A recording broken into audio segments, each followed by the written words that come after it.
announced the immediate shutdown of multiple U.S. processing plants. The closures, which executives blamed squarely on the fallout from former President Donald Trump's trade tariffs, will result in thousands of job losses across rural communities that have long relied on the food giant for economic survival.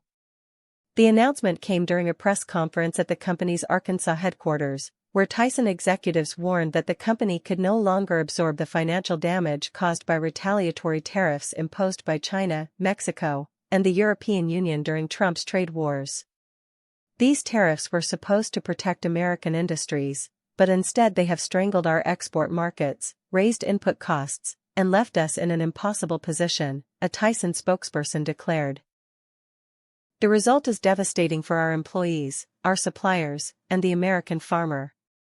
The news hit like a thunderclap in small towns from Iowa to Kansas, where Tyson plants provide not just jobs but the backbone of entire local economies.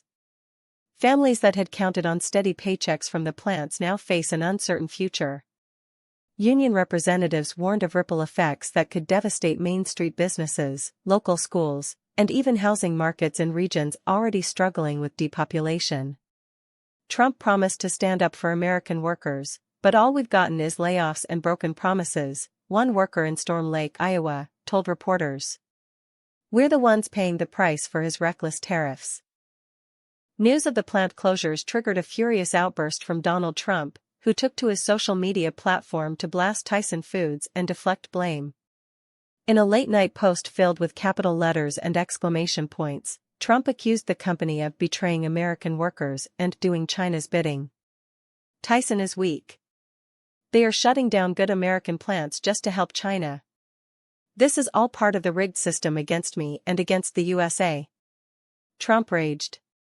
But economists and trade experts quickly pushed back, pointing out that Tyson had been sounding alarms for years about the impact of Trump's tariffs. When Trump imposed steep tariffs on Chinese goods in 2018, Beijing retaliated by slapping tariffs on U.S. agricultural exports, including pork and beef. Similar retaliation came from Mexico and Canada, America's largest export partners in the food sector.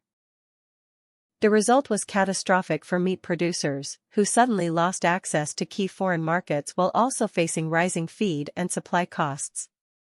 Tyson's international sales plummeted, and although the company held on for years, executives finally concluded the situation was unsustainable. Trump created this mess, and now he's blaming everyone else, said Dr. Emily Sanders, a trade policy expert at Georgetown University. These tariffs were never about smart economics, they were about political theater. The workers who are now losing their jobs are collateral damage in his failed experiment. Trump's political rivals wasted no time capitalizing on the crisis. Democratic leaders called the closures proof that Trump's trade war was a disaster from the beginning, while some Republican lawmakers, especially from farm states, expressed frustration. Our communities are paying the price for short-sighted policy decisions, said Senator Chuck Grassley of Iowa. This is not what leadership looks like. Still, Trump doubled down. In a rally held just hours after Tyson's announcement, he told a cheering crowd that globalists and weak corporations were trying to undermine him because he stood up to China. He promised to reinstate tariffs 10 times higher if he returned to the White House, a pledge that drew mixed reactions even among his supporters. As the dust settles, the economic and political fallout from Tyson's plant closures is becoming painfully clear. Analysts warn that the shutdowns could disrupt the U.S. food supply chain, drive up grocery prices, and create new uncertainty in rural economies already battered by inflation and volatile commodity markets. Grocery shoppers are likely to feel the squeeze soon. With fewer plants operating, meat supplies will tighten, pushing prices higher at supermarkets nationwide. Consumers should brace for sticker shock, warned John Mitchell, an agricultural economist at Purdue University. The ripple effects of this are going to hit every American household. Meanwhile, farmers who supply Tyson with cattle, hogs, and chickens face their own crisis.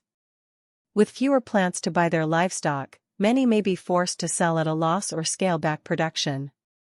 We've already been struggling under the weight of tariffs and inflation, said a Kansas cattle rancher. Now we're losing our biggest buyer. It's a nightmare. Politically, the crisis could reshape the conversation about Trump's legacy on trade. While Trump has long touted his tariffs as a bold defense of American manufacturing, the reality playing out on the ground tells a different story: shuttered plants, lost jobs, and rising costs. Democrats see an opening to hammer Trump in the upcoming election cycle, framing the closures as a symbol of his failed leadership. President Biden's administration, for its part, promised to explore aid for displaced workers and farmers, while also reiterating its commitment to stable, rules-based trade. But for workers in places like Arkansas, Iowa, and Nebraska, the promises feel too little, too late. "We've been abandoned," said a worker outside a shuttered plant in Waterloo, Iowa. "Trump used us as props, and now we're out of work. The politicians in Washington don't know what this means for our families."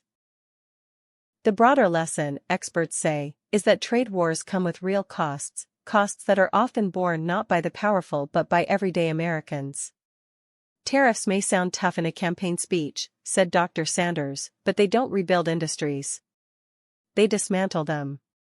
As Tyson begins the painful process of closing its facilities, the story serves as a cautionary tale about the dangers of governing through bluster and the fragility of America's economic backbone. For the thousands of workers now facing unemployment, it's not just a political talking point, it's a personal catastrophe. And for Donald Trump, once hailed as the champion of forgotten workers, the collapse of a company like Tyson Foods under the weight of his own policies may prove to be the most damning symbol yet of tariffs that backfired spectacularly.